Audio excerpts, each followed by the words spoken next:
इसी full mock test 8 का math का एक्सप्लेनेशन देखेंगे। तो पूरा वीडियो देखने के लिए आप हमारा कोर्स में ज़रूर जोड़ सकते हैं और वहाँ पे आप ऑनलाइन टेस्ट भी दे सकते हैं और आप पीडीएफ में भी वहाँ पे टेस्ट है तो उस पीडीएफ में भी टेस्ट दे सकते हैं। हमारा एप्लीकेशन फ्यूचर रोजगार को आप लैपटॉप में भी यूज कर सकते हैं। सीएसएफ एसआईएलडीसी के लिए कोर्स पहले सरकारी नौकरी इंडिया ऐप में जो है हम लोग काम करते थे, लेकिन अभी जो है फ्यूचर रोजगार ऐप अभी पहले से ये बेहतरीन ऐप है। चाहे टेस्ट के माध्यम से देखा जाए, वीडियो के माध्यम से, हर एक रूप से यह बेहतर है। ठीक है, तो अभी तक आप ऐप इंस्टॉल नहीं किए हैं और एएसआईएलडीसी का फ्यूचर में जब भी आप एग्ज़ाम देने वाले हों वहाँ पे फ्री मॉक टेस्ट भी दिया जाता है, तो उसको करते रहें। स्टार्ट करते हैं पहला क्वेश्चन से। पहला क्वेश्चन है, सुरेश और उसके 5 दोस्तों का औसत वजन 48.5 किलोग्राम है। यदि सुरेश का वजन उसके 5 दोस्तों के औसत वजन से 3 किलोग्राम अधिक है, सुरेश का वजन किलोग्राम में ज्ञात करें। The average weight of Suresh and his 5 friends is 48.5 kg. If Suresh weight is 3 kg more than the average weight of his 5 friends, find Suresh weight in kg. तो यहाँ पे देखिए क्या कह रहा है, सुरेश और उसके 5 दोस्तों का जो औसत वजन है 48.5 है। तो ये सुरेश और उसके 5 दोस्त मिला के कितने हो जाएंगे? 6। कितने दोस्त हो जाएंगे? 6। यानी कुल जो लोग हो जाएंगे, आप 6 का गुणा कर देंगे तो आपको कुल वजन पता चल जाएगा। तो क्या हम कुल वजन पहले ही निकाल लेंगे? नहीं, हम क्या करेंगे, दूसरा कंडीशन देखिए क्या दिया है। यदि सुरेश का वजन उसके 5 दोस्तों के औसत वजन से 3 किलोग्राम अधिक है, तो हम मान लेते हैं जो उसके 5 दोस्त हैं, कितने हैं? 5 दोस्त। 5 दोस्त का जो औसत वजन है कितना है? x किलोग्राम है। 5 दोस्त का औसत वजन यहाँ लिख देता हूँ, या वेट। 5 दोस्त का एवरेज वेट या औसत वजन कितना है? x किलोग्राम है। अब कह रहा है सुरेश का वजन उसके 5 दोस्तों के औसत वजन से 3 किलोग्राम अधिक है। यानी जो सुरेश का वेट हो जाएगा, कितना हो जाएगा? सुरेश का वेट, सुरेश का वजन x + 3 हो जाएगा। अच्छा, 5 दोस्त का औसत वजन x है, तो इन 5 का कुल वजन कितना हो जाएगा? टोटल वेट कितना हो जाएगा? कुल वजन 5x, 5 का x में गुणा कर देंगे। अच्छा, 5 दोस्तों का वजन 5x, सुरेश का वजन x + 3, और आपको पहला जो टर्म दिया है यहाँ से 6 लोगों का मान पता चल जाएगा। तो हम क्या करेंगे, अगर यहाँ से 6 लोगों का वजन जोड़ा जाए तो कितना हो जाएगा? 5x और प्लस x + 3। ये तो यहाँ से मिल गया जो चीज़ हमने माना है, कंडीशन में दिया हुआ है। अब यहाँ से क्या मिल रहा है? 6 लोगों का औसत वजन 48.5, तो कुल वजन कितना हो जाएगा? 6 का गुणा 48.5 में क्या करेंगे? 6 का मल्टीप्लाई किस में करेंगे? 48.5 में करेंगे। अच्छा, ये भी 6 लोगों का वजन है और ये भी 6 लोगों का, यानी इसके बराबर आप क्या लिख दोगे? 48.5 गुणे 6। तो 6 का गुणा करते हैं, 6 × 25 30 को 0, 3 बचा, 6 × 8 48, 3 51 को 1, 5 बचा, 6 × 4 24 और 5 29, और एक स्थान पे हम दशमलव लगा देंगे। यहाँ पे क्या आ जाएगा?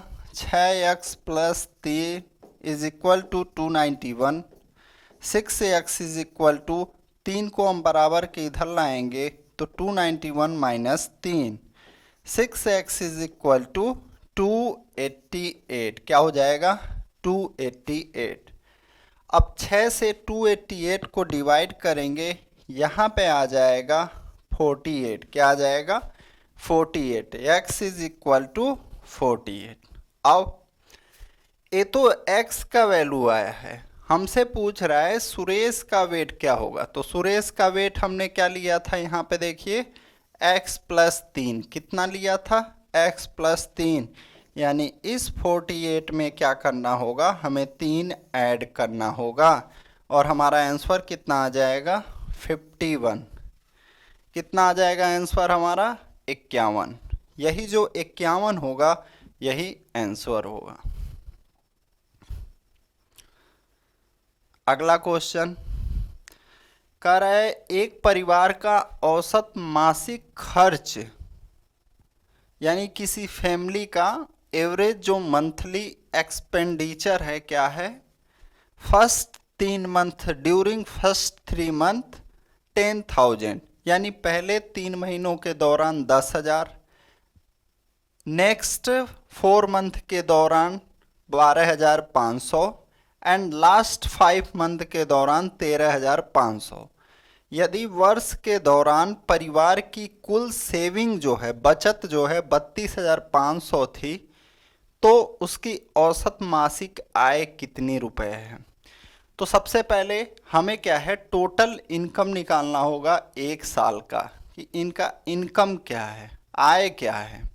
तो कैसे निकालेंगे, करते जाते हैं जैसे हमें दिया हुआ है। क्या रहा है, वर्ष के पहले 3 महीनों के दौरान उनका औसत मासिक खर्च कितना है 10,000, तो कुल कितना हो जाएगा, 10,000 का 3 में गुणा करेंगे यानी 30,000। एंड नेक्स्ट 4 मंथ 12,500, 12,500 का 4 में गुणा करेंगे कितना आ जाएगा 50,000। और अंतिम 5 महीनों के दौरान 13,500, तो 5 का गुणा करेंगे कितना आ जाएगा 0 0, 5 पचे 25 को 5, 2 बचा, 5 या 15, 2 17, 1 बचा, 5 एकम 5 1 6। ये तो इसने खर्च किया है, 12 महीने में खर्च किया है, और सेविंग कितना किया है 32,500 का। तो इनकम में इसको भी ऐड किया जाएगा। अब ऐड करते हैं, 0 0 0 1 बचा, 7 2 9 1 10 को 0 1 बचा, 3 5 8 6 14, 3 17 और 1 18, यानी टोटल 12 मंथ में जो उसका इनकम आ गया कितना आ गया 1,80,000 रुपये। कितना 1,80,000। अब हम क्या करेंगे, इसको 12 से डिवाइड कर देंगे। क्या करेंगे, 1,80,000 को 12 से डिवाइड करेंगे, हमारा एवरेज इनकम आ जाएगा मंथ का 15,000 रुपये। कितने आ जाएंगे 15,000 रुपये।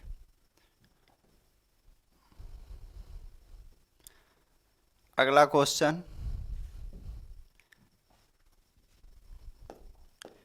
एक हाल 18 मीटर लंबा और 12 मीटर चौड़ा है। यदि इसके फर्श का क्षेत्रफल चारों दीवारों के क्षेत्रफल के योगफल के बराबर है, तो हाल का आयतन घन मीटर में ज्ञात कीजिए।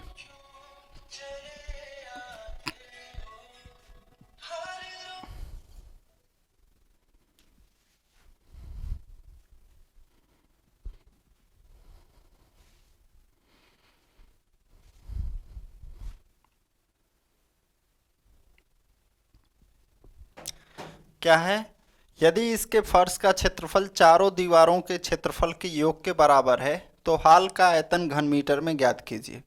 A hall is 18 metre long and 12 metre broad if the area of its floor is equal to the sum of the areas of the 4 walls, then find the volume of the hall in cubic meters। तो देखिए, जो फर्श का क्षेत्रफल होता है क्या होता है, लंबाई गुणे चौड़ाई। जैसे मान लीजिए कोई हाल है, 18 लंबाई है, 12 इसका चौड़ाई है, तो इसके चारों दीवारों का क्षेत्रफल का फार्मूला क्या होता है, किसी कमरे के 2 ब्रैकेट में लंबाई धन चौड़ाई लेंथ और प्लस हम क्या कर देंगे, ब्रेथ कर देंगे और उसका हाइट से मल्टीप्लाई कर देंगे।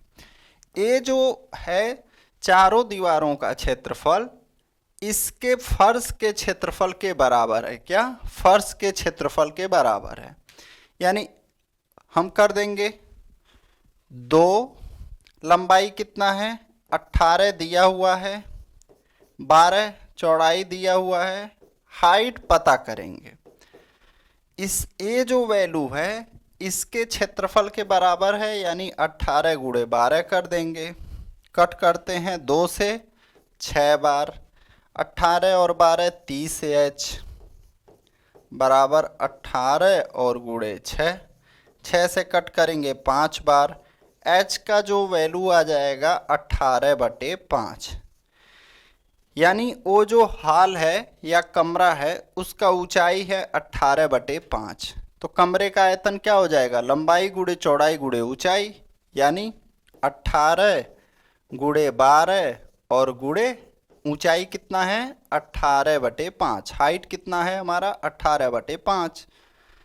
गुणा करते हैं, 18 का गुणा 18 में करेंगे कितना आ जाएगा 324, और इसमें गुणा करेंगे 12 का और नीचे 5। 12 का गुणा करते हैं, 12 चौक 48 को 8, 4 बचा, 12 दूनी 24, 4 28, 2 बचा, 12 3 36, 2 38 और बटे में 5। 5 से कट करते हैं, 5 सते 35, 3 बचा, 5 सते 35, 3 बचा, 5 सते 35, 5 छक 30।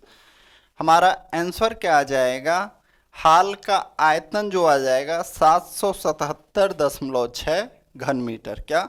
777.6 घन मीटर। ऑप्शन दूसरा। अगला क्वेश्चन कर है किसी गोले की त्रिज्या 9 सेंटीमीटर है, इसे पिघलाकर 0.3 सेंटीमीटर त्रिज्या वाला तार खींचा जाता है, तार की लंबाई ज्ञात करें। तो जैसे आप मान लीजिए किसी एक वस्तु से जब दूसरी वस्तु का निर्माण करते हैं और उसमें कोई वेस्टेज नहीं होता है तो दोनों का आयतन बराबर होता है, यानी एक के आयतन के फार्मूले के बराबर दूसरा का आयतन का फार्मूला करेंगे। तो देखिए यहाँ पे क्या है, गोले की त्रिज्या 9 सेंटीमीटर है, तो गोले का आयतन का फार्मूला क्या होता है 4/3 पाई r। स्पेयर है, गोला है, तो सिंबल RS लिखते हैं। 4/3 पाई गोले का त्रिज्या का Q। इसका जो आयतन है एक तार यानी बेलन, तार कैसा होता है बेलन जैसा होता है, और बेलन का आयतन पाई r² और h।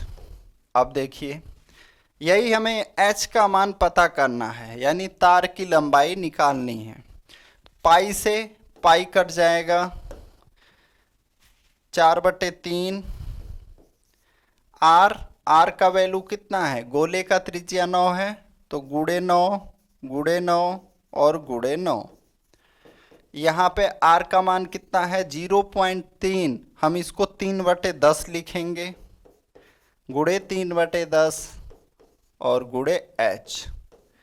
कट किया जाए, अब 3 से 3 बार, 3 से 3 कट जाएगा, फिर इस 3 से 3 बार बचेगा क्या 4 3 12 9 108, और यहाँ पे 10 गुणे 10 है तो यहाँ आ जाएगा गुणे 100 बराबर h।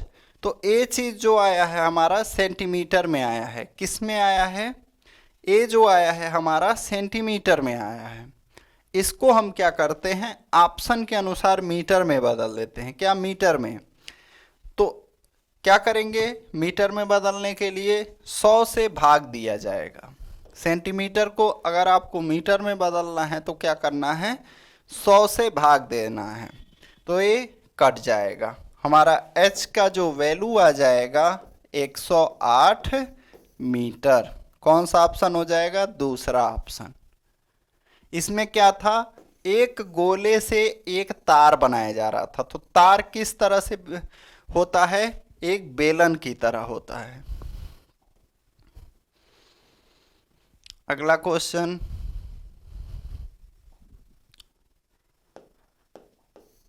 यदि किसी बेलनाकार वस्तु के वक्र पृष्ठ का क्षेत्रफल 616 वर्ग सेंटीमीटर और ऊंचाई 14 सेंटीमीटर है तो उसकी त्रिज्या ज्ञात करें। If the curved surface area of a cylindrical object is 616 square centimeter and the height is 14 centimeter, then find its radius। तो क्या करेंगे हम? बेलनाकार वस्तु का वक्र पृष्ठ का क्षेत्रफल पता है, तो बेलन का वक्र पृष्ठ क्या होता है? 2 पाई आर एच। इसका वैल्यू कितना दिया है? 616। h का वैल्यू पता है, हमें क्या पता है? h का मान पता है। h का मान कितना है? 14। तो यहाँ मान रखते हैं, पाई का वैल्यू 22/7, r h का मान 14 बराबर 616। 7 से कट करते हैं इसको 2 बार। अब 2 से इसको कट करते हैं, 2 तियाँ 6, 0 8, 2 से कट करेंगे 154, 22 से कट करेंगे 7 बार। आर का जो वैल्यू आ जाएगा कितना आ जाएगा? 7 सेंटीमीटर। आर का मान कितना आ जाएगा? 7 सेंटीमीटर। अगर यहीं पे हमसे व्यास पूछता तो व्यास क्या होता है? त्रिज्या का 2 गुना होता है, तो व्यास कितना हो जाता? 14 होता, लेकिन ये कितना है? 7 सेंटीमीटर है। कह रहा है एक समबाहु त्रिभुज की ऊंचाई क्या है जिसकी भुजा 12 कड़ी में 3 सेंटीमीटर है। तो क्या है हमारा? समबाहु त्रिभुज है। क्या है? समबाहु त्रिभुज है। क्या कह रहा है? इसका ऊंचाई क्या होगा अगर भुजा कितना है? 12 कड़ी में 3 सेंटीमीटर है। हमें इसका हाइट बताना है। क्या बताना है? हाइट बताना है। तो फार्मूला क्या होता है? अगर मान लीजिए समबाहु त्रिभुज की भुजा ए हो, क्या हो? यदि समबाहु त्रिभुज की भुजा ए हो, what is the altitude of an equilateral triangle whose side is 12√3 centimetre. तो फार्मूला क्या होता है? h इज इक्वल टू √3/2 और मल्टीप्लाई बाई ए। ए क्या है? समबाहु त्रिभुज या इक्विलेटरल ट्रायंगल का भुजा है। क्या हो जाएगा? √3/2 और इंटू में 12 कड़ी में 3। क्या हो जाएगा? इंटू में 12 कड़ी में 3। 2 से कट करेंगे 6 बार। √3 का 6 कड़ी में 3 में गुणा करेंगे तो क्या हो जाएगा? ये 3 गुणे 6 यानी कि 18। हमारा कौन सा आंसर हो जाएगा? तीसरा ऑप्शन जो है आंसर हो जाएगा। कह रहा है उस समचतुर्भुज का क्षेत्रफल क्या है जिसकी एक भुजा 30 सेंटीमीटर है तथा एक विकर्ण 36 सेंटीमीटर है। What is the area of a rhombus whose one side is 30 centimetre and one diagonal is 36 centimetre. तो देखिए समचतुर्भुज का क्या है? क्षेत्रफल। पहले एक समचतुर्भुज बनाते हैं। इसका भुजा कितना है? 30 सेंटीमीटर। एक विकर्ण कितना है? 36 है। छोटा वाला मान लेते हैं 36 है ए वाला, तो ए कितना हो जाएगा? 18। अब हम क्या करते हैं? इस विकर्ण को पता करते हैं, बड़े वाले को। क्या? बड़े वाले विकर्ण को कैसे पता करेंगे? देखिए पाइथागोरस प्रमेय लगाएंगे, यानी 30 का स्क्वायर। हम क्या पता कर रहे हैं? लंब पता कर रहे हैं। समझ लीजिए लंब पता कर रहे हैं, यानी 30 के स्क्वायर में से 30 का स्क्वायर कितना? 900।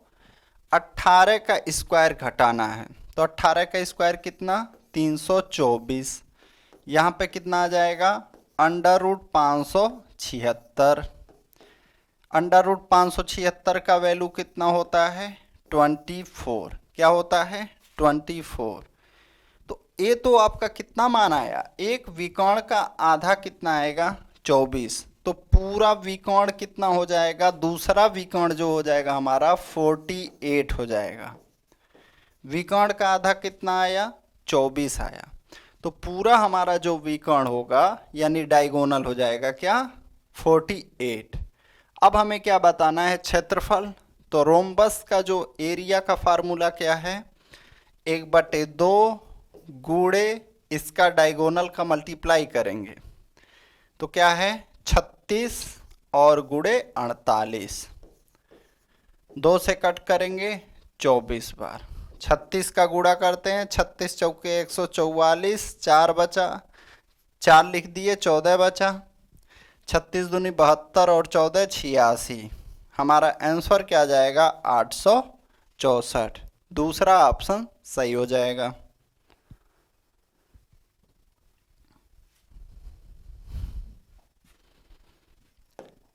कह रहा है एक वृत्त तथा एक वर्ग के क्षेत्रफल समान है। क्या? एक हमारा वृत्त है और एक वर्ग है, उसके क्षेत्रफल समान है। वर्ग की भुजा और वृत्त की त्रिज्या का अनुपात क्या है? The areas of a circle and a square are equal. What is the ratio of the side of the square to the radius of the circle? तो क्या क्या है? एक वृत्त तथा एक वर्ग के क्षेत्रफल समान है। वर्ग की भुजा, मान लीजिए ये आपका वर्ग है, इसका भुजा, तो इसका क्षेत्रफल क्या होगा? ए स्क्वायर। और वृत्त की त्रिज्या बराबर पाई आर स्क्वायर। वृत्त का क्षेत्रफल क्या हो जाएगा? पाई आर स्क्वायर। अब कह रहा है ये दोनों बराबर हैं। क्या है? ये दोनों बराबर हैं। तो देखिए क्या हो जाएगा हमारा? वर्ग की भुजा और वृत्त की त्रिज्या। तो वृत्त की त्रिज्या को इधर लाएंगे, ए स्क्वायर बटे आर स्क्वायर बराबर पाई और बटे 1 बचा हुआ है। यहाँ पे क्या कर देंगे? ए बटे आर बराबर अंडर रूट पाई और बटे 1। यानी हमारा जो अनुपात हो जाएगा क्या हो जाएगा? अंडर रूट पाई और 1 का। क्योंकि हमने क्या किया? इधर भी वर्गमूल लिया, इधर भी वर्गमूल लिया। हमें ए स्क्वायर बटे आर स्क्वायर का मान नहीं बताना था, हमें ए बटे आर का मान बताना था। तो क्या हो जाएगा? Under root pi ratio 1। Under root pi ratio 1 पहला। अगला क्वेश्चन कह रहा है एक वृत्त की त्रिज्या में 27% की वृद्धि की जाती है तो उसकी परिधि कितने प्रतिशत बढ़ जाएगा? If the radius of a circle is increased by 27% then by what percent will its circumference increase? तो क्या करेंगे? +27 +27 +27 गुणे 27 बटे 100। ऐसा कई लोग करके आ जाएंगे और आंसर तुरंत गलत हो जाएगा। पहले क्वेश्चन ध्यान से पढ़ना है। क्या करना है? क्वेश्चन ध्यान से पढ़ना है। यहाँ पे पूछ रहा है उसका परिधि में कितना प्रतिशत बढ़ जाएगा। हमसे ये नहीं पूछ रहा है उसका क्षेत्रफल कितना प्रतिशत बढ़ जाएगा। अगर हमें ऐसा क्वेश्चन दे दिया त्रिज्या में इतना % वृद्धि हो रहा है या कमी हो रहा है, तो एक चीज़ आप ध्यान दीजिएगा कि क्या पूछा जा रहा है। क्षेत्रफल पूछ रहा है, व्यास पूछ रहा है कि परिधि पूछ रहा है। तो अगर हमारा व्यास या परिधि में पूछता है तो सेम हो जाएगा 27% का इंक्रीज। लेकिन अगर हमारा क्षेत्रफल में पूछता है तब इस तरह से आप करेंगे +27 +27 प्लस और प्लस का मल्टीप्लाई प्लस और 27 गुणे 27 बटे 100। 27 और 27 54 और प्लस 27 का गुणा 27 में करेंगे आ जाएगा 729 और बटे 100। 54 प्लस 7.29 54 और 7 61.29 क्या 61.29% हमारा पहला ऑप्शन सही हो जाएगा।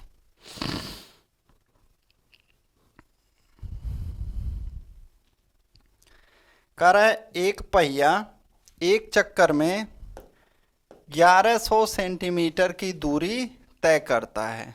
पहिए का व्यास ज्ञात कीजिए। क्या कह रहा है? A wheel covers A distance of 1100 centimetre in one revolution, find the diameter of the wheel. क्या कह रहा है? एक पहिया एक चक्कर में 1100 सेंटीमीटर की दूरी तय करता है, यानी एक चक्कर में तय की गई दूरी क्या होता है? इसका परिधि होता है। क्या होता है? परिधि होता है। हमें क्या बताना है? पहिए का व्यास बताना है। आपको 2 पाई आर का वैल्यू पता है क्या? 2 पाई आर पता है। 2 आर का वैल्यू आपको बताना है। तो 2 पाई आर कितना है? 1100।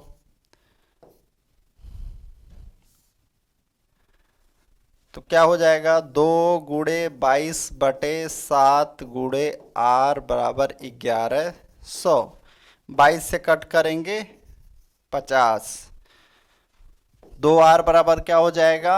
इस 7 का गुणा यहाँ पे हो जाएगा 50 में, 350। हमारा आंसर क्या आ जाएगा? 350। यानी इसका व्यास क्या हो जाएगा? 350 सेंटीमीटर। अगला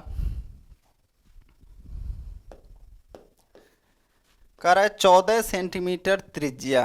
कितना है त्रिज्या? 14 सेंटीमीटर।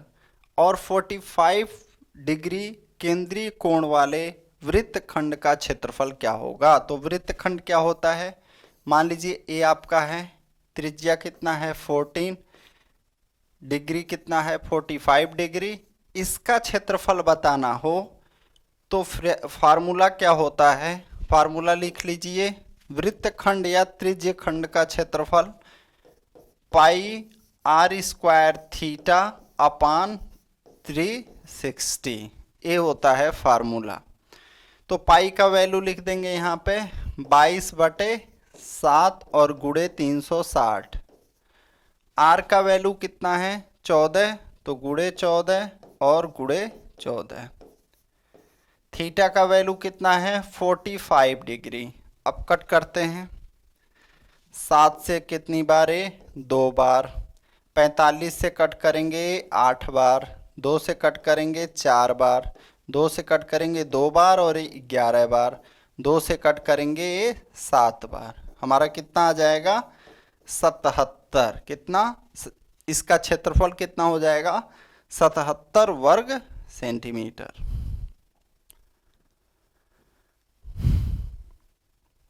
अगला क्वेश्चन